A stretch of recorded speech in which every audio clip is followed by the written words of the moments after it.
Acá estamos, seguimos en Le Doy Mi Palabra, lo hemos sumado a Oscar Aguad, se queda por suerte Santiago Kovadlov, que en el corte hacías una reflexión muy interesante que te pido por favor que la repitas al aire. Pero encantado, lo que yo estaba pensando mientras escuchaba la evaluación que se hacía de la gestión de Moreno, es que la fidelidad y la ineficiencia son perfectamente compatibles. Digamos, un individuo que es fiel, como fue Moreno a este gobierno, tiene un desempeño de ineptitud amplia y generosa, es compensado con un cargo en el exterior.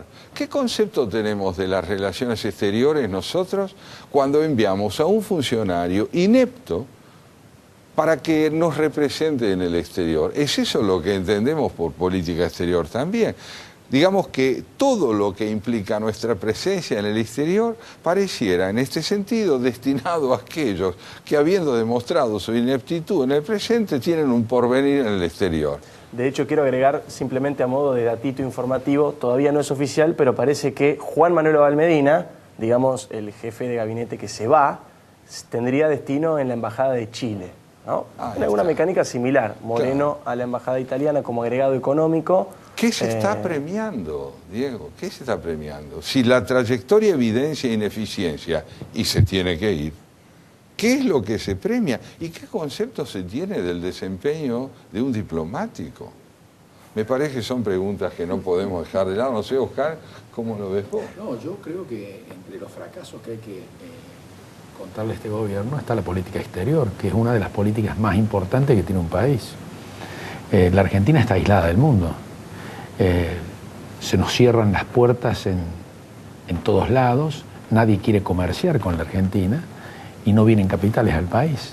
Es decir, nuestra política exterior es un fracaso estrepitoso, un fracaso más de los fracasos con los que cuenta este gobierno.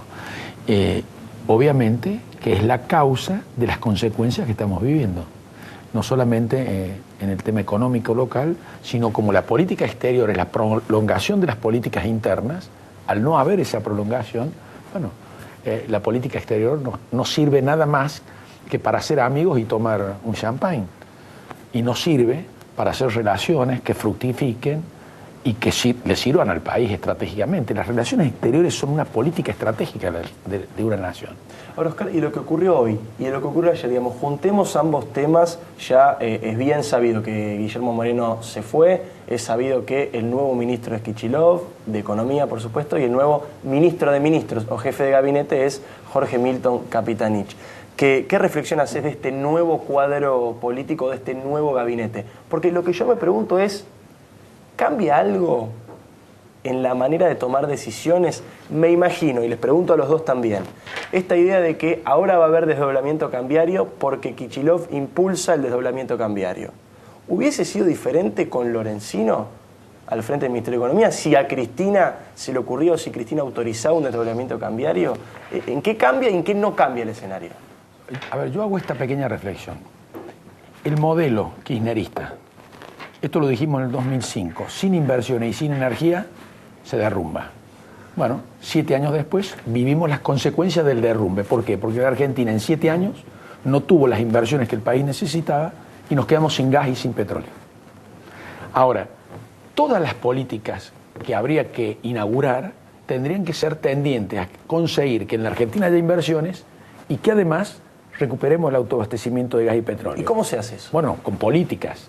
Digo, la de Kicillof, la seguridad jurídica es horrible, Kicillof. Ese hombre está puesto para atraer inversiones, no, para espantar inversiones. Kicillof dice, la inversión debe ser del sector público. El Estado no tiene plata para invertir. A ver, ¿con qué plata vamos a sacar el gas y el petróleo que el país necesita para autoabastecerse? Vaca muerta que puede cambiar la historia geopolítica del continente con los recursos del Estado. Bueno, ese es el fracaso. El fracaso es de la política. A ver, Moreno es todo lo que decimos, pero Moreno es la intervención de los mercados. Claro. Y la intervención de los mercados ahuyenta las inversiones. Ese es el problema. Y el gobierno no termina de entenderlo. O sí lo entiende.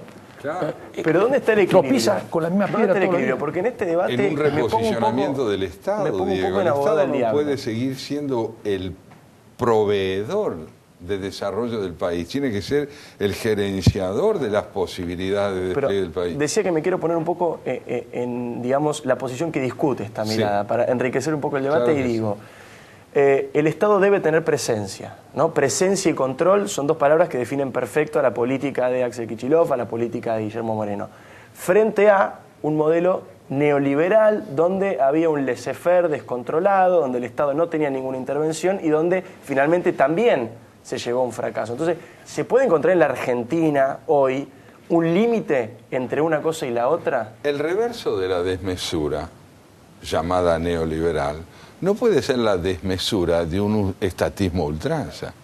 Ni la desmesura no es el reverso de la desmesura. Yo creo que nosotros aprendimos en estos años, como recuerda Oscar, que el país no ha tenido Estado, en verdad. Así es. No ha tenido Estado, porque el Estado ha operado como el protagonista exclusivo de la nación. Ha reducido la nación a sus dimensiones. Y con esto ha perdido versatilidad, políticas de mediano y largo plazo, y lo ha sumergido todo en un prebendarismo del cual él es el primer beneficiario.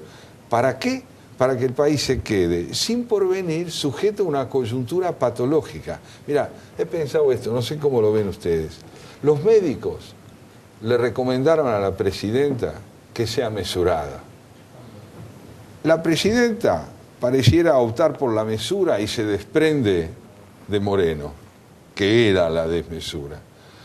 ¿Proyectará sobre toda la política esta recomendación? Habría indicios clarísimos si así lo hace. ¿Cuál sería uno de ellos? Evidenciarle a la sociedad que el Estado está abierto a la posibilidad de que el desarrollo no provenga de su protagonismo exclusivo. ¿Por qué? Porque su protagonismo exclusivo ha sido un fracaso. Pero pregunto, discúlpame, suma lo que decía Santiago y después no, respecto al Estado, la política es un organizador de la sociedad y el Estado es la cabeza de esa organización.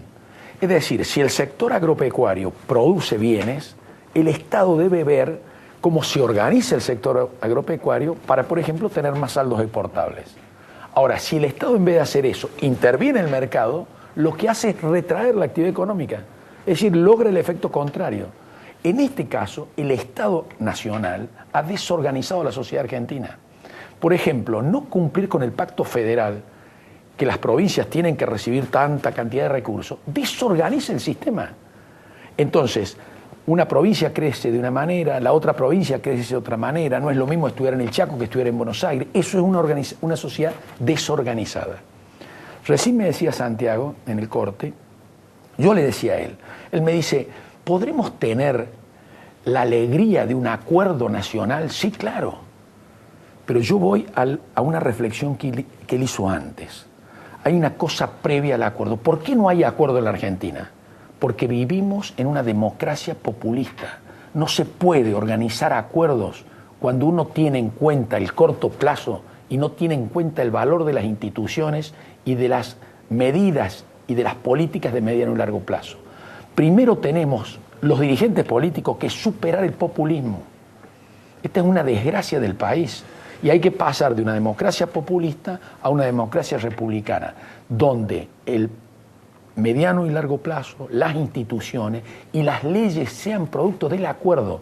¿Qué quiere decir el acuerdo? Que una ley acordada entre peronistas, radicales, socialistas, coalición cívica, PRO, subsiste más que un turno de gobierno. Una ley dictada por un solo partido es drogada en el siguiente turno. Ese país no tiene futuro.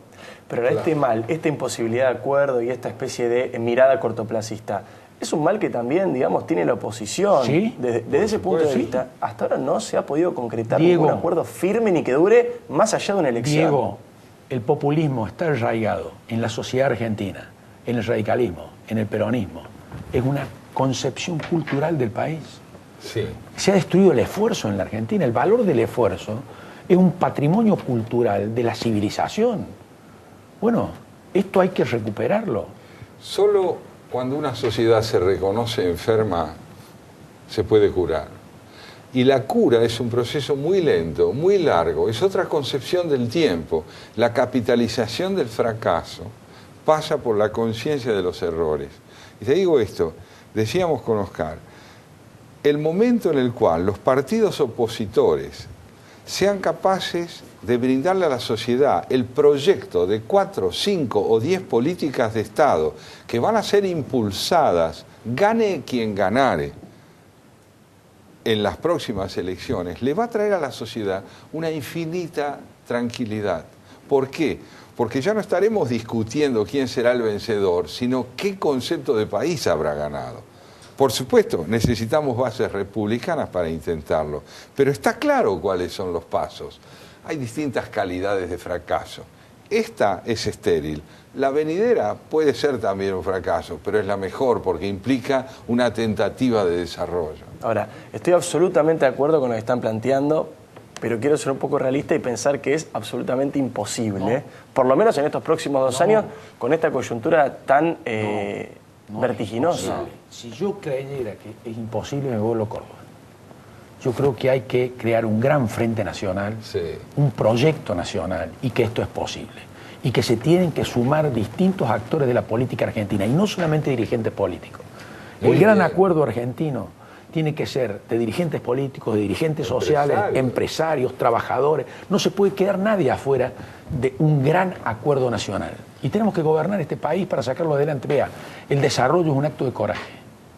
No hay desarrollo sin coraje, porque el atajo es una invitación a fracasar.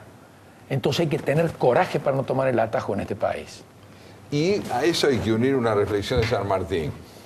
Cuando estaba preparando el ejército de los Andes, Pueyrredón le recordó que lo que estaba tratando de hacer era imposible. Y él le contestó, tiene usted razón, mi general. Lo que yo quiero hacer es imposible, pero es imprescindible. Así es. A mí me parece que la imaginación política consiste en emprender tareas que por su necesidad se le imponen al espíritu social y no por su posibilidad en el sentido inmediato. Creo además que hay que convocar a partir del próximo otoño a una gran marcha social como las que ya hubo, pero esta vez levantando las banderas de la convocatoria a la oposición, para que la oposición dialogue y pueda responder con proyectos compartidos, con políticas de Estados ideadas como imprescindibles a esta demanda social que es generar acuerdos sobre el concepto del futuro. Aun cuando ese futuro demore un poco más en llegar, saber en qué dirección vamos a ir. Me agarro de esto, Oscar, para preguntar, ¿creen, o por lo menos vos en lo personal, crees que esta decisión de Cristina o este mensaje de Cristina con respecto a Moreno puede ser la apertura de una etapa más dialoguista del gobierno? O la inclusión de, por ejemplo, Capitanich, que es un hombre que tiene relación con otros sectores de la política y no es tan cerrado tal vez como era Valmedina. Mira, el problema no es el diálogo, el problema es que el diálogo tenga algún resultado. Yo la verdad no quiero tener mala onda, porque la gente está cansada. Aspiremos a que este gobierno termine bien, ayudémoslo a que termine bien. No tiene posibilidades políticas ni económicas de revertir la situación. Es imposible que en estos 2 años se atraigan las inversiones que el país necesita para salir adelante y además que recuperemos el autoabastecimiento de gas y petróleo. El gas y petróleo hoy a la Argentina le está costando. Ahí hay una mala praxis que alguien la tiene que pagar. Nosotros venimos del 2005 diciendo nos quedamos sin gas y sin petróleo, nos quedamos sin gas y sin petróleo. Alguien tiene que pagar esto. La Argentina gasta $1.000 millones por mes. Y además hay una fuga de capital en la cuenta turística de 1.000 millones más por mes. ¿Cómo se para esto? ¿Desdoblando el mercado de capitales? Del mercado del dólar. Mercado cambiario. Esto es un parche que ¿qué puede durar? 5 meses, 6 meses. Y después todo explota para arriba. Los precios van al dólar más alto. Es decir, estamos viviendo las consecuencias. Y no hay manera. Salvo que cambiemos las políticas. El gobierno está dispuesto a cambiar las políticas.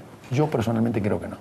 ¿Y cuáles son esas políticas que cambiar? Digo, para empezar a hablar concretamente un poco de qué manera, hoy escuchaba a varios economistas decir, el desafío ahora es hacer atractivo vender dólares. A ver. Yo lo digo y parece, a todo el mundo se le dibuja una sonrisa en la cara. ¿No me decís cuál es el cambio? Tenemos que hacer de la Argentina un país previsible, un país confiable, que tenga instituciones, que se valore la justicia, que tenga un programa. No tenemos presupuesto. La Argentina es un país sin presupuesto, es decir, sin hoja de ruta. Todo esto tiene que hacer este gobierno. Necesitamos atraer inversiones. La Argentina necesita 26-27% de su PBI en inversiones directas. ¿Lo puede lograr este gobierno si cambia las políticas? A lo mejor sí. Pero cambiar las políticas significa además sentar a la oposición y lograr acuerdos. Porque quien viene a invertir no quiere que le roben la plata. A ver, este país es un país este gobierno es un gobierno anti-inversión. Colocó una lápida que a mí me costó un disgusto con mi partido. La lápida se llamó YPF. Eso derrumbó las inversiones definitivamente en Argentina y además nos dejó sin gas y sin petróleo. Bueno, hay que revertir toda esa mala praxis política y tener un programa que conduzca a un gran acuerdo nacional. Yo creo que esa es la salida, pero creo que la oposición, que también habla de esto en el Congreso, está en condiciones de llevar adelante un programa de esta naturaleza. Por eso digo, nosotros tenemos que garantizar que este gobierno termine de la mejor manera posible, que la señora presidenta termine su turno de gobierno y que un gran acuerdo que signifique vencer al populismo reemplace a este gobierno en el 2015. Esa es mi aspiración al menos. Claro, yo coincido porque eso implica, en términos, si se quiere, filosóficos, tener porvenir, porque tener porvenir no es tener tiempo por delante, es tener un concepto de desarrollo para el tiempo por venir. Y nosotros hemos vivido 10 años atrapados en la inmediatez. El efecto que esto tiene sobre el ser humano es terrible. Si algo caracterizó a nuestra especie fue haber salido de la inmediatez para desarrollarse, porque sobrevivir es estar atrapado en lo inmediato y vivir es venir desde el futuro hacia el presente. Desde el futuro, es decir, desde los grandes proyectos hacia la acción concreta en el hoy. Esto es una cultura progresista. Lo otro es pura retórica. Me tengo que empezar a ir a un corte. Quiero quedarme con Santiago Kovaldov y con Oscar Aguad porque quiero hablar de inflación, quiero hablar del dólar, quiero hablar de los precios y quiero hablar de corrupción también, porque es un tema que siempre está por sobre todas estas cuestiones y a veces no se profundiza fuertemente. El programa de hoy, ya saben, es un programa histórico, un programa especial, un programa que nace desde un cambio de gabinete, por un lado, por vías naturales, si se quiere. El nuevo ministro de Economía es Kicillof, el nuevo jefe de gabinete es Jorge Milton Capitanich, y por otro lado por la información del día, la noticia más importante del día y de los próximos tiempos, que fue la renuncia, ni más ni menos, de Guillermo Moreno, el hombre más cuestionado del gabinete de Cristina Fernández de Kirchner, y por primera vez en toda la historia de un gobierno de Cristina, empieza a aparecer este atisbo de autocrítica o este principio de respuesta ante un planteo, si se quiere, de la oposición, si se quiere, de las urnas. Alguno pensará que de los medios, ¿por qué no? Pero es la primera vez que ocurre algo de estas características. No se vaya, lo invito a quedarse en este programa que se llama Le doy mi palabra.